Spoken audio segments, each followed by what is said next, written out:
All right, friends, now let's talk about the race and chase.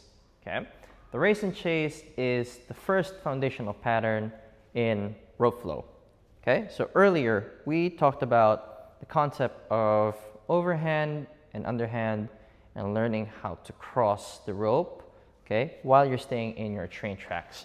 Now, the race and chase is basically a crossing pattern, but now instead of using single hand, we're gonna use both our hands, okay?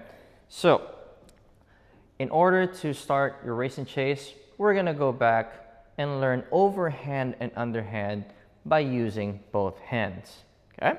So, again, instead of putting your handles on one hand, we're now gonna hold both, okay? So, we're gonna work on overhand and underhand first on one side of the body. So, if I'm gonna put my handles here, okay, I'm gonna start doing an overhand roll. So, meaning I want you to just get familiar with this loop, okay? You're creating an overhand loop just on one side with both hands, okay?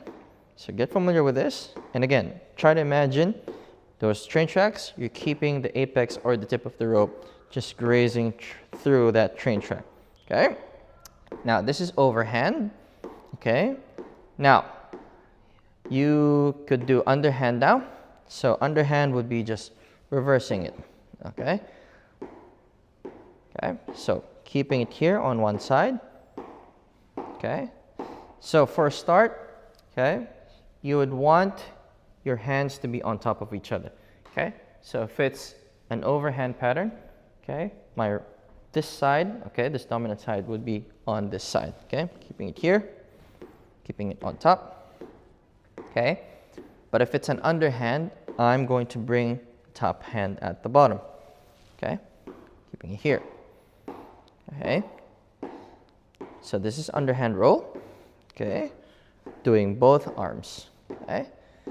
Now, again, I want you to get familiar on the other side. If it's on the other side, okay, I'm going to put this hand on top over here, and I'm going to make forward circles.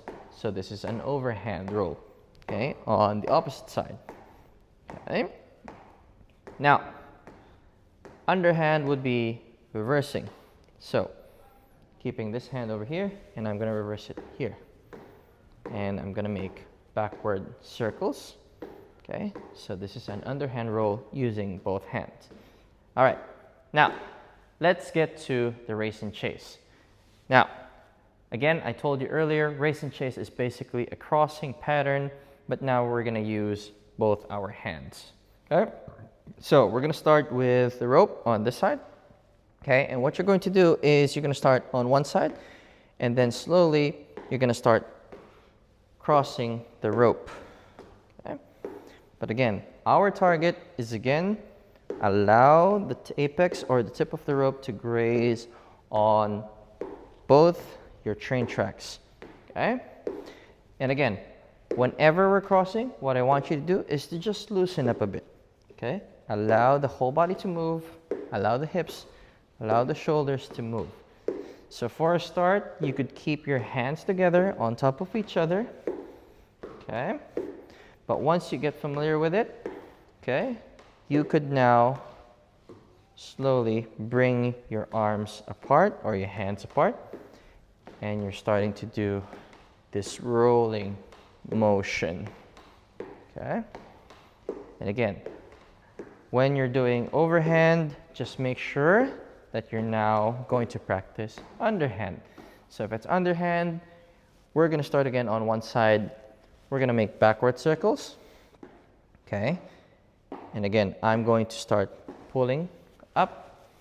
Both my hands are going to make this motion of going up, up, up, up. And again, I want you to notice my rope. It's staying on those train tracks as I go up, up, up, up, up, up, up, up. Right, so I'm going to do it facing the opposite way or this way, okay? So I'm going to start doing overhand. So I'm making forward circles this way, Okay. So imagine my train tracks now on this side and on this side. Okay. I'm keeping it here, here, here, here. Okay. So this is an overhand race and chase. Okay. And then this is an underhand race and chase. Okay. Okay. And before I forget, what you would like to know or like to do is to make sure that the tension of the rope stays the same. You're giving it enough tension or consistency. That way, that's going to help you with your flow, because you don't want the rope to be slacking over here and then slacking over here. You want enough tension, or you're giving enough power with your rope. Okay? You don't want it up and then you're slamming it down this way. Okay? That's something that we would not want to hear. Okay? So enough tension, and then again, just get a good feel of the race and chase, and that's the race and chase. Congratulations, you have unlocked the first foundational pattern, which is the race and chase. And I'll see you on the next one.